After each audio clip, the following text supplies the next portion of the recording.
What is up? What is up? What is up, everybody? This is your boy Is Nefarious, and I am here for another episode following the career of GM Nef here in NHL 25. We are still in season 5, I believe. We are defending Stanley Cup champs. We are sitting here in, I believe, second place in our division. Yes, second place, but tied for first with a 29-16-7 record. So we're in a decent spot, and the last time we left off, we had a big storyline as far as a gentleman named Nikolai Ehlers. And the big thing with Nikolai Ehlers is he is on our first line when it comes to this team. He was on our first line, I should say. He was playing with Lindholm and Pastrnak. We had to move him to second line, where he's now playing with Zacha and Patras. And we had an issue with him performing in that position.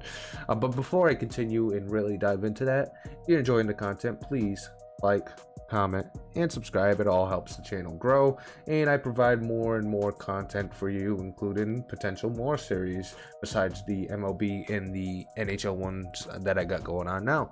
But we are talking about Nikolai Ehlers. Top 6 left wing has not been performing like it, and we gave him another month to kind of trend in a positive manner, and let's take a look at some of that.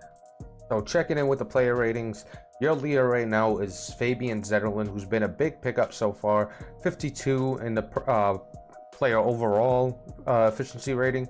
Offense is at 56, defense at 47. Elias Lindholm 51 on the overall, 62 offense, 39 defense. Pasternak's at a 49. He's leading the way offensively with a 69-75 in a defense of 28-56. Kuznetsov back in the top 5 where he belongs, a 44-95. We got a 58-52 offensively and defensively at 31-38. And then Pavel Zacha with a 41-32, a 57-31 offense, and then a 25-32 defense. And McAvoy being our best defender with a 39-44, doing well offensively and defensively. Walensky, the rookie, pretty good, damn good so far. Not great defensively, but pretty solid. You got Letourneau, who's up here as well. Fraser Mitten, though, kind of fallen to the wayside. Not very good defensively. The offense is pretty solid, but not good defensively. And Pietrangelo has been improving slightly. And now talking about the man of the hour, Nikolai Ehlers has been improving. And we'll take a look at the graph real quick just to see how much so. So taking a look at Nikolai Ehlers in his progression so far, didn't start off too hot, as you can see here in month 1. Month 2, a gradual increase, but then went back down in month 3, and then month 4, once again an increase in play. So kind of a serpentine route when it comes to his overall performance so far this season. You know, you started down, went up, went down, went back up. And honestly, with that being said, I think the smart idea with the trade deadline coming up is to see what options are out there for a replacement for Nikolai Ehlers. Another member of the team I want to take a look at before we stop looking at this graph is Alex Pietrangelo. And now this is somebody that has performed pretty poorly offensively, but has increased month to month very steadily. The overall was high in month 1, it dropped, and then the last 2 months you could see it climbing slowly, and he's at a 41 or a 27-25 now, and that's good progression to see. The offense was definitely faltering him a little bit, but it's increased month to month. He did have a bad defensive month in month 2 with a 23.46, but back up to 37 and hasn't been below 37 since, and started off as a 37.7. So just a couple of names to take a look at. I think Pietrangelo will be a good player moving forward for us. I don't think we really have to worry about him too much. Nikolai Ehlers, though, that top 6 left wing, do we rely on a rookie like Walensky who can play left wing? Do we try him up there? But I want to see what's out there for trades, which we'll obviously do, on our own time and not really record it, just so we don't waste so much time going through each trade. I'll show you the trade. We always do find trade. We never make our own trades. So any trade I do, you'll see a fine trade, and we'll jump into it and accept it from there. But big problem with Nikolai Ehlers, even though he did improve, based on what we've seen so far, next month should be a regression. He's gone up, goes down, gone up, and you could guess what month 5 would be. But we got to take a look at potentially getting a better top 6 option at left wing, which we'll do now, and then we'll jump into the sim. All right, based on some research, there's only a couple of decent options out there via trade that would be actual slight improvements over Nikolai Ehlers. One is Maxim Spyaklakov. That's his name. So far, 25 points on the season. Taking a look at his efficiency ratings, he's got a 31.09 overall, which is lower than Nikolai Ehlers at the moment. But he has a higher offense with a 44.87, which is 2 points higher than Nikolai Ehlers. And he has a defensive rating of 17.3. So obviously you lose a little bit on defense, but not necessarily a huge upgrade. The one that is more of an upgrade is the next guy we're going to talk about. Now, Barrett Hayton, who is a actual center, not a left wing at all, is a more steady improvement over our Nikolai Ehlers conundrum right now. Right now, he has 26 points on the season. He is averaging a 37.55 player rating, which is, a good amount higher than Nikolai Ehlers. The offense is a good amount higher with a 52.99, which is 10 points higher. His defense is at a 22.11, so he is a much better option. But with that being said, we also have options in our system. One option, is moving somebody like Pavel Zacha to the wing, who can play left wing. He's got a good offensive rating, good defensive rating, and a good overall rating. You also have Ryan O'Reilly, who's been a better offensive guy, but he does not play left wing. The other guy is Fraser Mitten, giving him top 6 minutes because he's been good offensively, not great defensively. Could he be an improvement? Walensky obviously is one of the main choices there with a 56.21 offensive rating. He could sneak into the top 6, but then that messes up the lines below because now you need to find a right wing, and we could call up Yermison. So that being said, with the options that we have, let's see what we would get with a trade for Nikolai Ehlers. So apparently no one wants to trade for Nikolai Ehlers. So at the moment we are stuck with doing what we do right now, and we just realized Wartinen. Did we acquire him? Yeah, second round power forward. Marco Wartinen is a elite medium at 56 overall. What a huge prospect that is. That's going to update our top 5 prospects. So taking a look at the guys we do not have signed, now that we have a better understanding how good they are. Obviously Skilly's a top 6 forward. Who else do we got that is not signed? We got McGinn, who's a top 9 forward, 68 overall, so progressing nicely. Was he from this past draft as well? No, he was not. He was actually the draft before. Let me just double check with Wartinen. That's it. That is a hell of a pick that we got.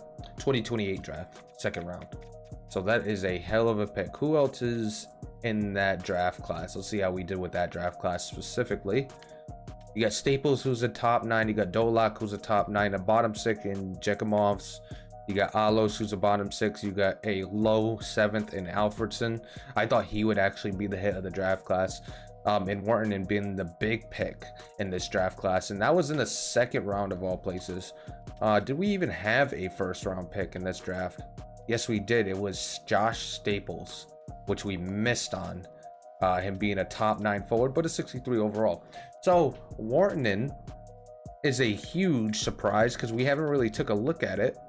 But he's a medium elite from this past draft class. And I'm excited about that. Another left winger that could come up with our other player, Jillian Skilly here, later on a couple seasons. I would say Wartinen's probably 4 seasons out. Probably see him around the age of 22, 23. Skilly is, I would say, probably 2 more seasons out. I would say 20s, around the same age, 21, 22, depending on how development goes and if we're lucky or not. So some big development news there, but unfortunately we can't trade Nikolai Ehlers yet. So what we're gonna do is, since he's gotten a recent progression in his overall performance, we'll leave him on that second line for now, with the option of moving up Walensky. Especially if we can move him, we can move up Walensky to that second line left wing, and we could call up somebody like, you know, Elton Hjermison, who's ready to play, or we could just swap Zetterlund to the third line, and we got other guys on the bench like Gaudreau and Edstrom, but they both play the left wing, so we wouldn't have to move Letourneau to right wing, move Zetterlund, probably keep Zetterlund there. We could actually even put Zetterlund on the left wing in that second line, because he's been one of our better players so far this season. So we do have options. We're going to see how people perform, or players perform, Nikolai Ehlers specifically, and we'll move from there. Hopefully we could, you know, make another run at the Stanley Cup. But let's jump into the sim and see how we do. So 1 month down in this sim before we get to the trade deadline, and we're 6th in goals for, we're 8th in goals against, 1st in power play, and 18th in penalty kill. Pasternak's leading the team in points. Right now we are 3rd in our division with 73 points. Not a great month. 4-5-1 in our last 10. So let's take a look at the efficiency ratings. Let's see who's up, who's down. Maybe make some minor tweaks to the lineup, and hopefully that helps us propel ourselves into the Stanley Cup playoffs. We could also see what's at the trade deadline and what we could get, and we have some big pieces. I know we got Elton Hjermison, we got you know, a couple left wings with high development traits. We also got Walensky, who we could sell. We got Ehlers. We got a bunch of options here. Hampus Lindholm that we could sell off to get improvement. So let's take a look at what the player efficiency ratings are showing and who's in the gutter right now and who's performing pretty well. So taking a look right now, Zetterlund's still leading the team with a 54-43, one of our best players, and at this point he's kind of forcing our hand to move him up in a lineup. But the only thing is we don't really have anybody that's overly disappointing. Maybe Fraser Mitten with a 28-86. We wish that was a little bit higher. But leading the team on that 4th line, you love to see that. Pasternak's number 2 with a 50-24, 70 on offense, 30 on defense. You got Lindholm, Elias Lindholm, who has a 48-98, 61 on offense, 36 on defense. Kuznetsov with a 48-83, 64 on offense, 32 on defense. 40 on the overall, 56 on offense, 24 on defense for Pavel Zacha. Charlie McAvoy obviously maintaining his same type of play, and we got to judge the defensemen a little bit differently than, you know, the offensive guys and the you know, the forwards, basically, is what I'm saying. Ehlers 34-34, 44 offense, 24 defense. So he's continuously improving, and we'll show that in the chart as well. You got Patras at a 34-29. But your bottom guys right now, Gaudreau, who doesn't really play, he's a bench guy. You got Lindholm, who's actually been regressing. We'll take a closer look at him. Pietrangelo's been progressing. We'll take a look at him. Vilchinski's kind of fell off a little bit. Mittens kind of fell off. We'll take more looks at some of these charts and see how much they've been falling off. So starting off with Alex Pietrangelo, we'll take out the month 5 and month 6. So actually, no, we need month 5. So Pietrangelo, as you can see, a steady incline, sticking around 41, which is okay. But the I mean, actually, the sticking around 27, 28. You went up a little bit on the defense. He just went up 3 points on the offense. So he's doing a good job, steadily improving, which is nice to see. Taking a look at somebody else like Vilchinski. Vilchinski's kind of been on a decline a little bit. Nothing too crazy, he hasn't fallen completely off, but as you can see, the declining numbers. Started as a 33, went to 35, 32, 32, and then a 29 now, just below 30. Taking a look at somebody like Fraser Mitten. We wanted to take a look at Fraser Mitten, somebody that declined heavily after the first month and kind of flattened out. You can see the offense still the same. The defense is, regressing a little bit, but the flat rate is still around 30, I would say. So kind of flattened out, and he's playing the way he's playing. It's not nothing too crazy. Nikolai Ehlers, which we wanted to take a look at. We got both kind of selected there. Nikolai Ehlers, as you can see, down, up, and then maintaining the upward slope, which is nice. So we need him to play really well down the stretch for us to get there. Hampus Lindholm, who's somebody we definitely want to take a look at, and he's been steadily declining, as you can see here. 52, then a 44, then a 44, then a 37, 34 in defense. Overall 35, 34, 34, 30, and then down to 27. So as we get deeper in the season, he's starting to decline. It could be due to his age. Sasha Boumadini is a interesting one. He's now progressing nicely, and he's kind of flatlined around that 41 to 43 range on the 44 range on the defense. Overall rating, you could see him in the low 30s, and then the offense up to a 25, which is nice to see as he's an offensive defenseman. So we could potentially make some changes to the defense, especially with Hampus Lindholm not playing up to par for that first line defensive pairing. Other than that, Brinzel has been pretty steady this whole time. I don't think there's anybody else I really wanted to take a look at. I think everybody else is pretty steady and either progressing or, slightly regressing a little bit. But Hampus Lindholm is an interesting one, could potentially be on the move. We have Fraser Mitten, who will be interesting to see if he's on the move. But we're going to look to make improvements on this team because we're not the best in the league and we want to be the best in the league. So let's jump into it. Let's get to the trade deadline, and let's jump into the trade deadline and see if we can make some improvements on this team. All right, we are one game away from the trade deadline where we'll have to make some big decisions. We are definitely going to be a buyer. We have the draft picks, we have the players. We're going to try to get better at this trade deadline. We need top 6 improvement. Cody Glass is out there. I don't think he's a top 6 guy. You got Mark Stone, you got Barrett Hayton, who we already took a look at. He's somebody we could definitely take into consideration. You have Nico Hischier. I love Nico Hischier. I think he's a phenomenal two-way type of guy, but we already got 2 with Pavel Zacha and Elias Lindholm, who both are performing well. You got William Karlsson. I would say let's take a look at what it might cost to get somebody. Maybe Barrett Hayton. Let's go ahead and to find trade and see what we got out there. Now, Mateus Samuelsson would be interesting as a replacement for Hampus Lindholm. He would be an interesting replacement, more of a defensive defenseman. You got Valimaki, who's 30 years old. Yusuf Valimaki, a two-way defender. Looks like he's having an okay season. You got Steven Stamkos out there. But we want a top 6 improvement, so let's keep looking. Barrett Hayton goes off the board.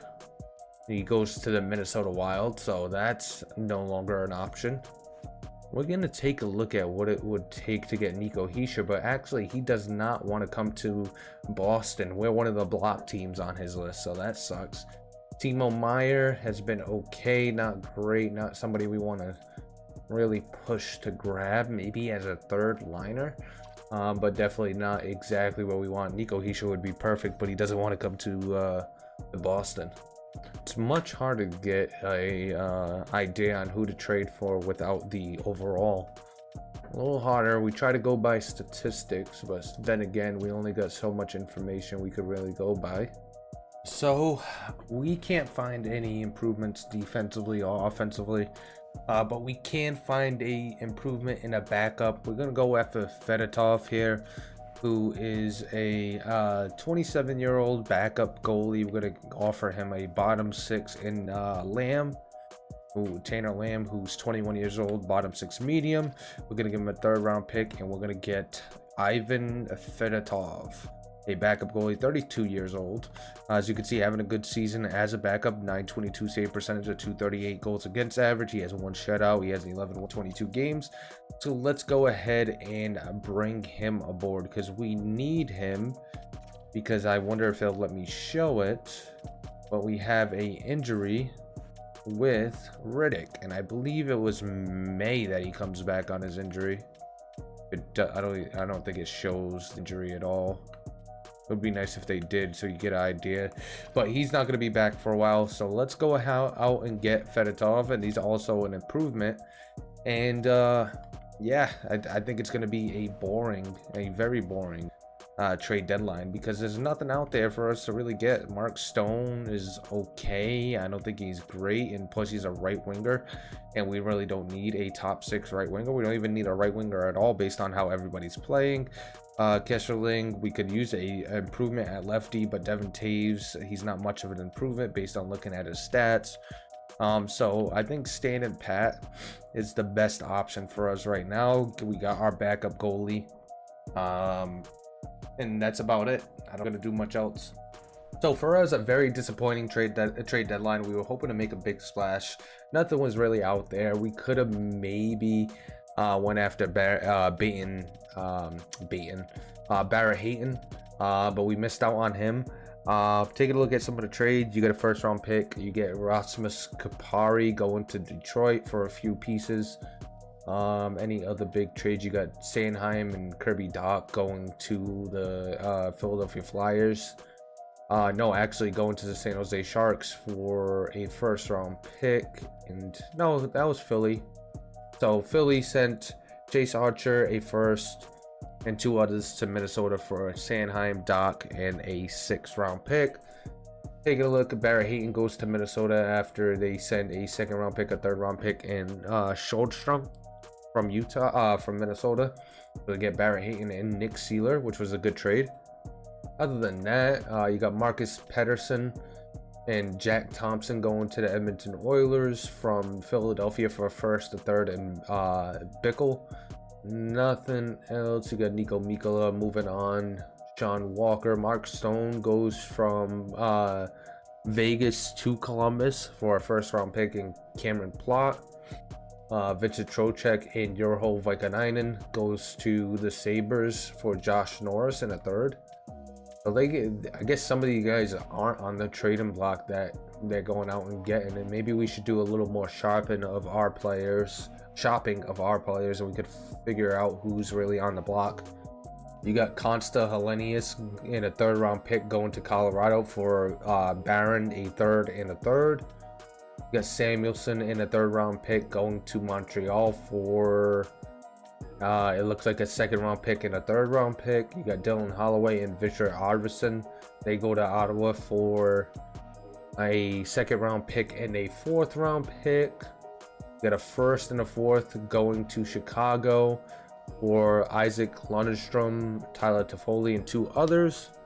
Other than that, you got Brock Nelson going from Philly to Nashville. And Brock Nelson in the 4th for a 3rd and a 4th, and Olsen, who's a defenseman. Nico Hischier, this is a big trade. Toronto acquires Nico Hischier, Stetcher, and Sherwood from the New Jersey Devils for a 1st round pick and Joseph Wall. What a trade that is. Nico Hischier going to Toronto. I love that for Toronto. A 1st round pick in Kipke going to Philadelphia for Alexei Kolosov. Mason Lohrei goes to Seattle. Mason Lohrei in a 4th for Pavel Zykov and Trent DeSantis. William Karlsson moves from Vegas. He goes to Detroit with a 3rd round pick and 2 others. And Vegas gets Muldean, a 4th, a 5th from Detroit. And then you got our trade, which is Tanner Lamb in the 3rd round pick for Ivan Fedotov, which was really simple but ugly at the same time. You got Bordelot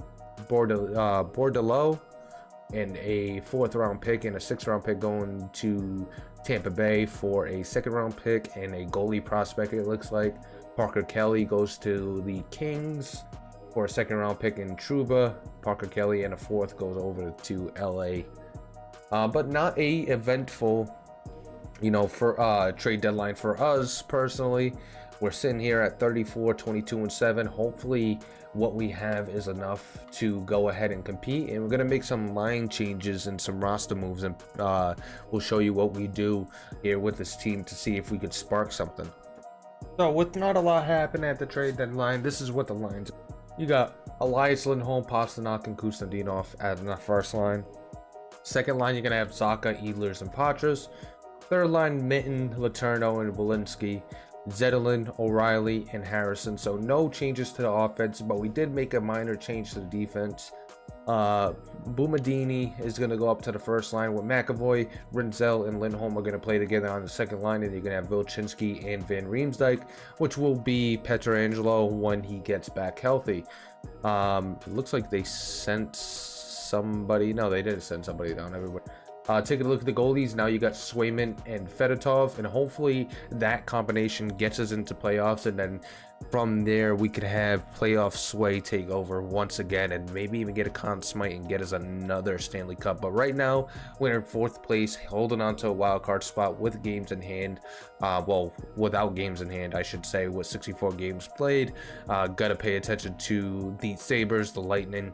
You got the Penguins still in the mix, the Senators. Actually, the whole Atlantic is pretty much near the mix. Hopefully we're able to, go ahead and not have to worry about, some of the bad play that we recently been dealing with. So let's jump back into the sim. I'll pick it up if something big happens. Other than that, we're going to get to the end of the season and see how we finish. So a couple big injuries back to back. We lost Brett Harrison, but then we're also going to lose Nikolai Ehlers for Nikolai Ehlers. We need some Nikolai Ehlers. He's going to be out for an extended period of time. Brett Harrison was only out for a couple of games, so we're able to get him back, and we'll put Enstrom on that second line. So hopefully he can carry his weight on that second line, because it will be huge to have him playing pretty well. It looks like power play line 2, but it should be all set. Well, let's jump back into the sim. But a big injury to Nikolai Ehlers. He'll be out until the end of March, so just before we get into the final run into the playoffs. So we get a conversation with Brett Harrison. He put a lot of so he wasn't able to switch to left wing at all. I think his adaptability was way too low, and we're very close to clinching a playoff spot. So let's take a look at the standings. We're in April. We got a 75 games played. We got 91 points. I think we could get caught by both the Lightning, Senators, Penguins, and Flyers, because right now we have not clinched a playoff spot, but neither has the Red Wings. The only two teams clinched right now is the Panthers and the Maple Leafs. So down the stretch, we'll see what happens. Hopefully we could clinch pretty early. I'll go ahead and show this half of the sim just to finish out. Hopefully, like I said, we win a couple and then we clinch, and we did clinch. So we will be in the playoffs. We got 95 points with 5 games remaining. So at least we're in the playoffs, so we could, cruise to the end of the season, and then hopefully we could carry some momentum into the playoffs. But let me go ahead and finish the sim now. And we got some big news, as Marat Kustadinov will be out until April 18th. So I'm pretty positive that will extend into our first series to start the playoffs. So that's a huge hit to this team, especially early on in the series in round 1. We are in the 7th. We're at the 7th. So we got how many more games left? We got 4 more games left. Take a look at the calendar to get a better idea. So it says the 18th. And based on that, so he will be back in time to go ahead and start in the playoffs. So we just lose him for the rest of the season, which isn't a big deal. Now, somebody we are going to lose for a while, Charlie McAvoy, our number 1 defenseman. He will be out until May 6th. That is a massive hit to this team and this defensive group. So based on the way the calendar looks, we'll start the playoffs around the 20th, the 19th, or the 20th. If we get into the second round, he would get midway through the second round. That's when he would be back. So a huge hit to this team, and we'll have to at least get past the first round of the Stanley Cup playoffs without our #1 defenseman.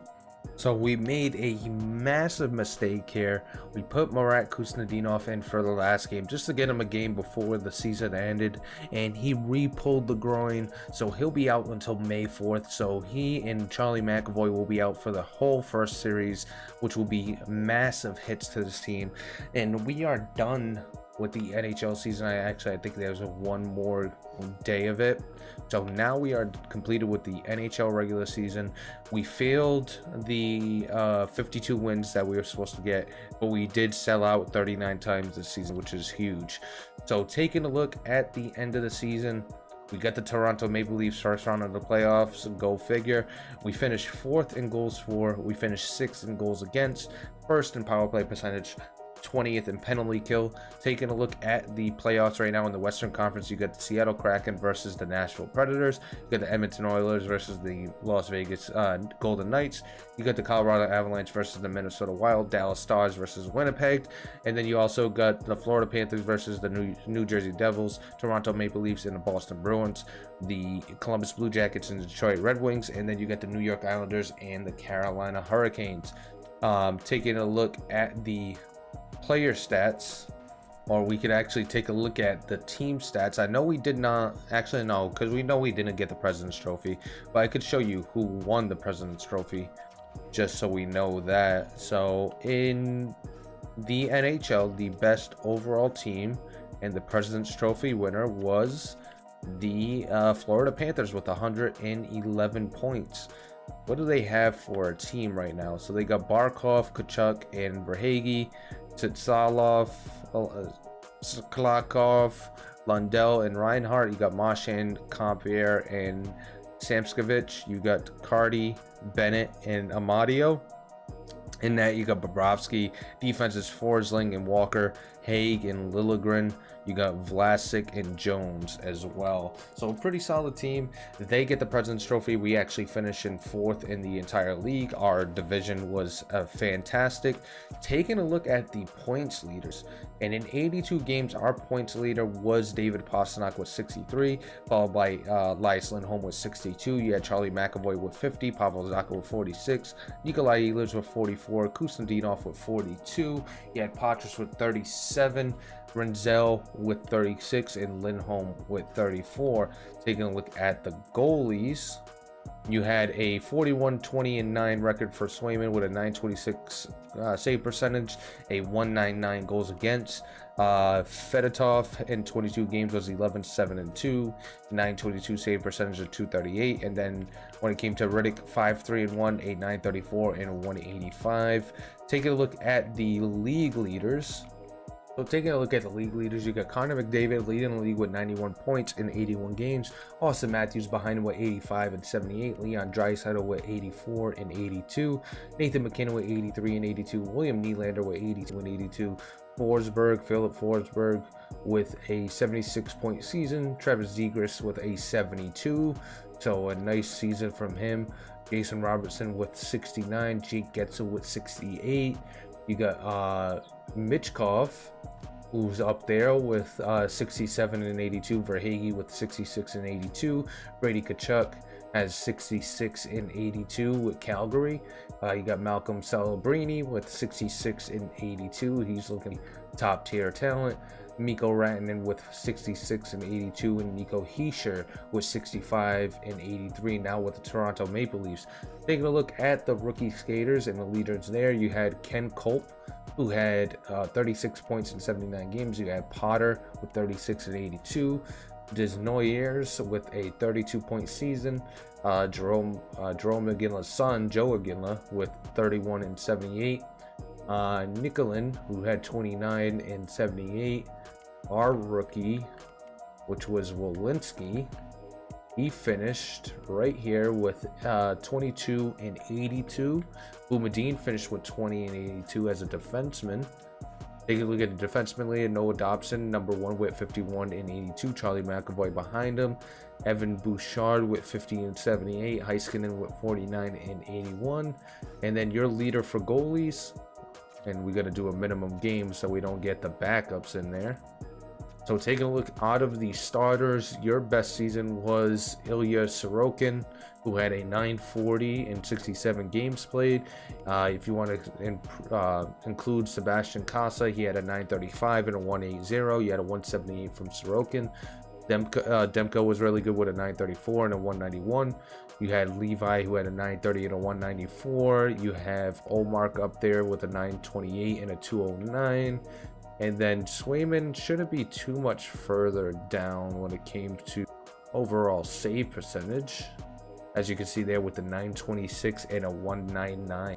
41 wins, so that will put him towards the top of the league when it comes to Vezina votes. He could potentially get it over Bobrovsky. He has 1 less win, 2 less points in save percentage, and 1 less goal against. And he has 11 shutouts, which I think led the league.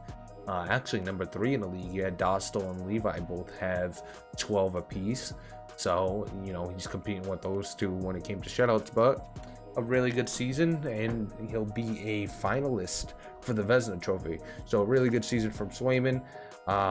When it comes to the AHL, we'll take a look at them and where they're at. We won't sim any further because we got to go ahead and go into the playoffs. But in the AHL, the Providence Bruins are number 1 in the league, or in their division with 96 points, and they clinch a playoff spot.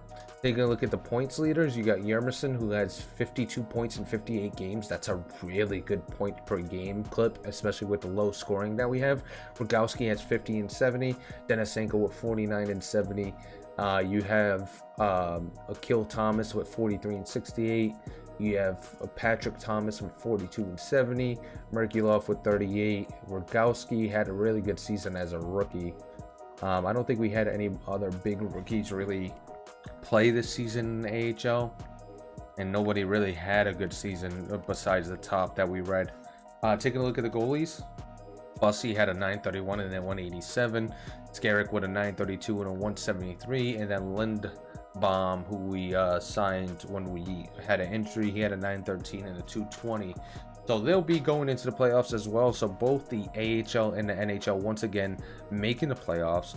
So they're doing their part. We'll take a look at the player efficiency ratings, the final look at it, and what people are looking like going into the playoffs. And then we'll jump into the playoffs in the next episode. But that's going to do it for this one. If you're enjoying the content, please like, comment, and subscribe. It helps the channel grow.